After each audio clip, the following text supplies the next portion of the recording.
contested game, chances at both ends, instance, but 0-0, is that a fair result, do you think? I was delighted with the result, yeah, especially after Friday. Our away form's been strong this season.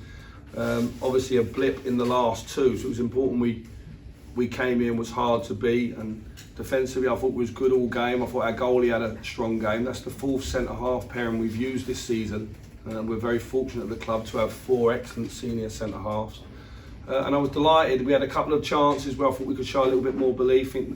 The keepers made 2 fantastic saves for them in the same attack, and it was certainly an entertaining 0-0. I'm sure Dean's disappointed not to win it, but I'll go away sort of half thinking the same about the what-ifs as well. So I'm delighted with that. Can I just ask what you made of Norwich? Listen, Norwich are a top team. I'm a little bit envious when I see the people coming off the bench that they have, and I think in young Aaron Ramsey, they've got a fantastic young talent as well. Obviously Pookie's top at this level, so sharp in and around the box. Was a little bit worried late in the game that they were getting the ball into him. So you could see what they were trying to do. They was trying to go round the outsides. We wanted them to go round the outsides as well. So it was a good tactical battle in the game. I thought both teams caused a lot of problems for each other, and we're 2 points ahead of Norwich now, and the longer we can stay there the better, because they'll be right up there at the end of the season. Dean Smith seemed to think he had a decent penalty shot with Sunfield, and Ben Gibson I think went down in the box. Did you see anything in that? I didn't see it, but what, on a set play? I think so, yeah. I just From the corner, yeah. From the corner. He appeared to grab it, there was a bit of grappling and both players went down. No, I've not seen it, to be honest. To be fair, if the ref see it, he would probably give it, because he didn't give us much this evening. I would say that. I would say that. Chris Willock back, good news? Or you know they didn't score? Oh, that's Chris, isn't it? Like his first touch in 5 weeks, and he hits the post. It was a good save actually. Maybe should have scored from the follow-up with Linden and the follow-up again. As I say, it was a good game. You know, you're always thinking a mistake might win it for one team, and you just don't want it to be yours. Chris has only played in 50% of the games, so you can imagine how damaging that's been for us so far in the season, to not be able to build around him, because he's a really special talent in this league, and it's important now that he can stay fit for the rest of the season, because he'll only help us become a stronger team. I think the opponents also take a half a step back when he's on the pitch as well. We came here tonight depleted, so I'm absolutely delighted with the squad. You know, no Jimmy Dunn, Jake Clark-Salter, no Stefan Johansson, no Tyler Roberts, no Chris Willett from the start. That's a really big point for QPR, you know, in our young group, and I think also it's us getting back to what we have been on the road, which is hard to beat, with a good threat in the team as well. Mick, the first half an hour, Norwich seemed to be the better side, and then that middle third of the game, you seemed to be more on top, certainly into the second half. Had you changed anything, or were you conscious of anything to sort of tweak that led to that sort of?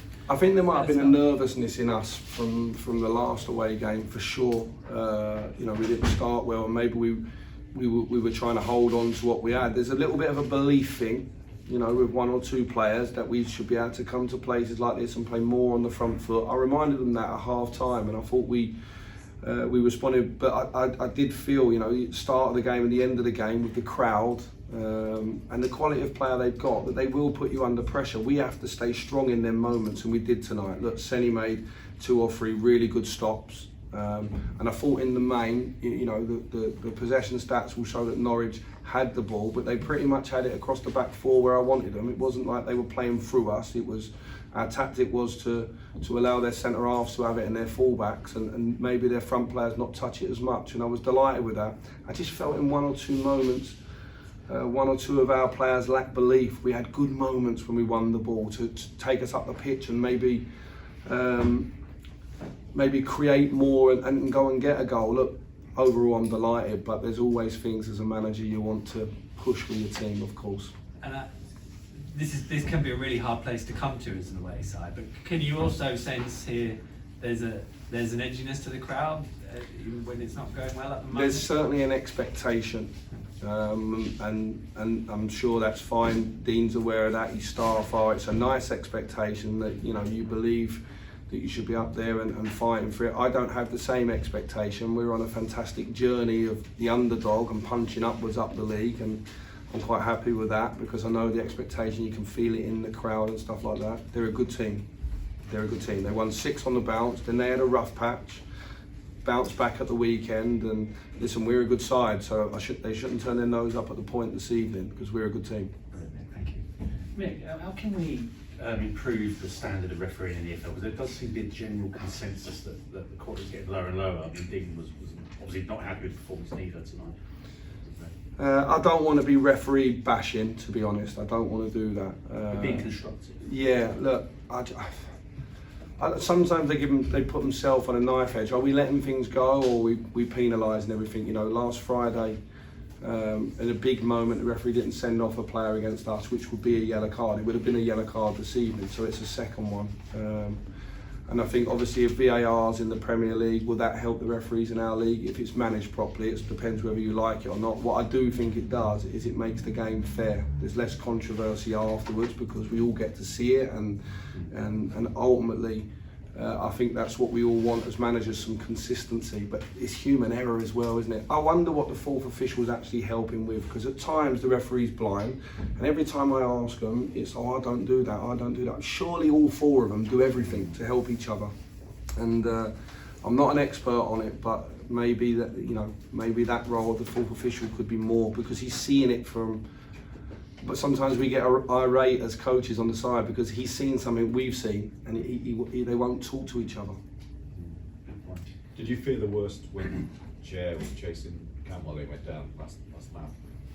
Yeah, it was poor from us actually, because Dazelle had switched off on the edge of the box. I haven't seen it back, to be fair. In a flat race, Cantwell ain't beating Chair, so that might give you an idea whether it's a foul or not. So I think Todd probably thought he ain't running him from the halfway line. But if you're telling me it's a foul?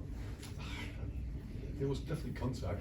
I think he lost control of the ball there as well. There you go. Your second answer was much better than your first one. I haven't, but generally I'm not ducking out of it. I haven't seen it. I haven't seen it. One thing I would say is that at the end of the first half, he don't let our corner go because he says we take too long. But he certainly let their one go in the last minute of the second half. So he's a lucky boy it didn't go in. You may say I'm a lucky boy it didn't go in as well, but I'd have been chasing him around the pitch if it had. So that's probably enough said tonight. So I don't want to get myself in trouble. Okay. Cheers, Jen. Safe journey home, everybody. Take care.